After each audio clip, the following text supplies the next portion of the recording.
बिस्मिल्लाहिर्रहमानिर्रहीम। आदाब दोस्तों, मैं हूं अवैस रफ़ीक और आप देख रहे हैं दो टोक। पड़ोसी मुल्क पाकिस्तान इस टाइम चुनतखीब की तरफ बढ़ रहा है, लेकिन उससे पहले मैं कश्मीर पे बात करूंगा।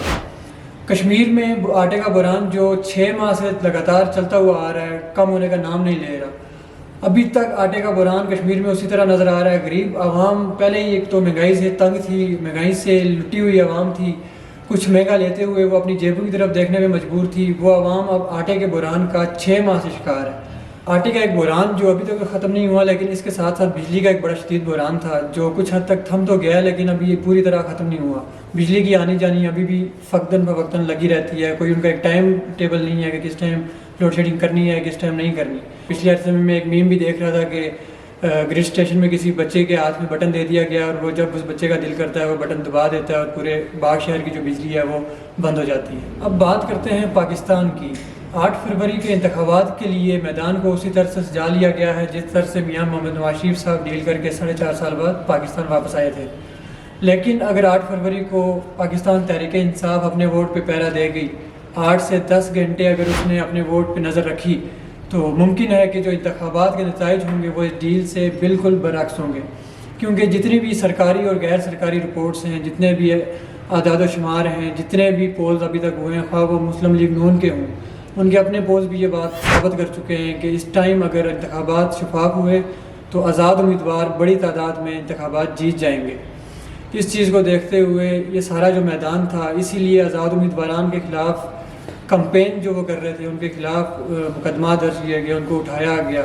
यास्मीन राशिद के हल्के में भी यही होता रहा कि सुबह बैनर लगते थे, रात को गायब हो जाते थे, या रात को लगते थे या सुबह उतार दिए जाते थे। मरियम नवाज साहिबा के हल्के में भी यही होता रहा। मरियम नवाज साहिबा के जो मद्दे मुकाबिल हैं सनम जावेद, उनके कागजात नामजदगी तो मंजूर हो चुके हैं, लेकिन वहाँ से भी लोगों को उठाया जा रहा है और कंपेन करने से रोका जा रहा है। बल्कि पूरे पाकिस्तान में इस वक्त यही हाल है कि जो मुस्लिम लीग नून है या को लाने वाले हैं, इनको लॉन्च करने वाले हैं, वो अभी आज़ाद उम्मीदवारों से उस तरह खौफज़दा है कि तारीख़ में इस तरह का कोई भी ऐसा कोई मौका नहीं आया कि आज़ाद उम्मीदवार इस तरह से एक ताकत बन के सामने आए कि जो किसी पार्टी के नुमाइंदे थे, किसी पार्टी ने उनको टिकट दिया था, वो उन आज़ाद उम्मीदवारान से डरें। अभी इन सब का एक ही मोटो है कि पाकिस्तान तहरीक इंसाफ के जो नामजद उम्मीदवार हैं, जो अभी आज़ाद इलेक्शन लड़ रहे हैं, उनको इलेक्शन नहीं लड़ने देना, वरना 8 फरवरी को जो नताइज होंगे वो उनका जो एक स्क्रिप्ट है उसके बिल्कुल बरक्स होंगे।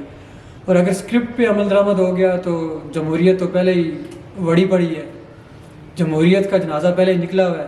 तो इससे फिर यही होगा कि वही चुनतखीब हुकूमत PDM सिंध पाकिस्तान पीपल्स पार्टी को दे दिया जाएगा, कराची MQM के हवाले कर दिया जाएगा, और पंजाब में मुस्लिम लीग नून और एक नई पार्टी बनी है तहरीक इस्तेकाम के नाम से, उनको भी 2-4 सीटें दे दी जाएंगी। और जो बचेगा KPK, और KPK में परवेज़ खटक साहब की एक पार्टी है और मौलाना फजलुर रहमान साहब हैं, और ANP है, इनको हुकूमत दे दी जाएगी। KPK में इनको कुछ सीटें दे दी जाएंगी और वही PDM की शक्ल में एक हुकूमत जो है वो पाकिस्तान में चुनतखीब के तौर पे जो एक स्क्रिप्ट है उसमें वो लॉन्च कर दी जाएगी। दूसरी तरफ जो इमरान अहमद खान न्याजी साहब हैं, वो भी एक अजीबो गरीब सज़ाओं के जाल में फंसे हुए हैं। पहली सज़ा उन्हें दी गई तोशा खाना के केस में 14 साल के लिए उन्हें कैद बामशक्कत की सज़ा दी गई, और जो दूसरा केस था कौमी सलामती को चैलेंज करने का केस, अजीबो गरीब इसलिए कह रहा हूँ कि जो कौमी सलामती को चैलेंज करने का केस था उसमें उन्हें 10 साल की कैद की सज़ा दी गई है, और जो घड़ी का जो इल्ज़ाम था उसमें उन्हें 14 साल कैद की सज़ा दी गई है। और आज एक और केस है, मेरी वीडियो जब आप देख रहे होंगे शायद तब तक उसका फैसला आ जाए, बुशरा बेबी से निकाह का जो केस है इन पे इमरान अहमद खान न्याजी साहब पे जो दायर किया गया है, उसका भी शायद कि कुछ सज़ा इमरान अहमद खान न्याजी साहब को जैसे हालात नज़र आ रहे हैं, जैसे लॉन्च करने वाले ये 4 हैं, देखते हैं फिर इमरान अहमद खान न्याजी साहब को उस केस में कितनी सज़ा दी जाती है। एक बात तो तय है कि जो जेल इमरान अहमद खान न्याजी साहब इस वक्त काट रहे हैं वो बहुत ही मुश्किल है, बहुत ही कोई कड़ा वक्त है इमरान अहमद खान न्याजी साहब पे। मियां मोहम्मद नवाज शरीफ भी कहते रहते थे कि मैंने भी जेलें काटी हैं, लेकिन उनकी जैसी जेल, उनकी जैसी सहूलियात, दिन में 6-6 बार मुलाकातें, 10-10 बार मुलाकातें और मनपसंद मुलाकातें, वो सहूलत अगर पाकिस्तान में किसी भी शहरी को दे दी जाए तो वो शहरी जेल में जाने से, उस जेल में जाने से वो इनकार नहीं करेगा। पिछले दिनों कुछ अफवाहें भी आ रही थी, अफवाहें तो खैर नहीं थी, वो खबरें दुरुस्त साबित हुई जब इमरान अहमद खान न्याजी ने कल अपने वकला से मुलाकात में इस बात की तस्दीक की कि मेरे साथ डील करने की कोशिश की गई। मुझे कहा गया कि तुम 4 साल के लिए खामोश होकर मुल्क से बाहर चले जाओ, 4 साल बाद तुम्हें हुकूमत थाली में रख के, प्लेट में रख के तुम्हें दे दी जाएगी। لیکن بات وہی ہے کہ مر جائیں گے یزید کی بیعت نہیں کریں گے۔ ملتے ہیں آپ سے اپنے اگلے ولاگ میں۔ میرے یوٹیوب چینل اور فیس بک پیج کو فالو کریں، اپنا اور اپنے ارد گرد رہنے والوں کا خیال رکھیں۔ خدا حافظ۔